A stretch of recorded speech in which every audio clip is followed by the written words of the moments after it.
তারা হয়তো এই হাদিস জানে না, আল্লাহ পাক ওদের কানের মধ্যে আমার এই হাদিসটা যেন পৌঁছে দেন, আমিন। নবী সাল্লাল্লাহু আলাইহি ওয়াসাল্লাম বলেছেন, আমি মেরাজের রাতে যখন গিয়েছি তখন এক শ্রেণীর মানুষকে দেখেছি, ওদেরকে শাস্তি দেয়া হচ্ছে। কি শাস্তি? জাহান্নামীদের রক্ত এবং পুজ ওদেরকে খেতে দেয়া হচ্ছে।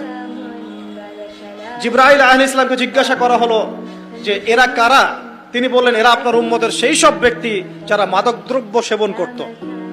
আল্লাহ রাব্বুল আলামিন তার হাবিবের মাধ্যমে জানিয়েছেন, যখন কোনো মুসলিম মাদক সেবন করে বা কোনো ব্যক্তি মাদক সেবন করে তখন 40 দিন তার নামাজ কবুল হয় না।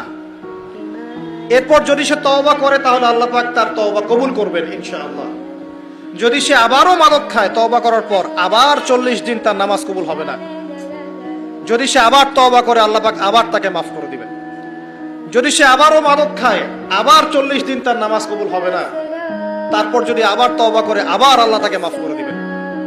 এরপরেও যদি সে আবার মাদক দ্রব্য সেবন করে, নবী সাল্লাল্লাহু আলাইহি ওয়াসাল্লাম বলছেন তাকে আল্লাহ রাব্বুল আলামিন পরকালে মৃত্যুর পরে তিনাতুল খাবাল পান করাবেন। তিনাতুল খাবাল। জিজ্ঞাসা করা হলো, ইয়া রাসূলুল্লাহ, তিনাতুল খাবাল কি জিনিস? নবী সাল্লাল্লাহু আলাইহি ওয়াসাল্লাম উত্তর দিচ্ছেন, এটা হচ্ছে জাহান্নামীদের রক্ত, মাংস, এগুলো পুড়ে পচে যে রসটা বের হবে, এটা হচ্ছে তিনাতুল খাবাল।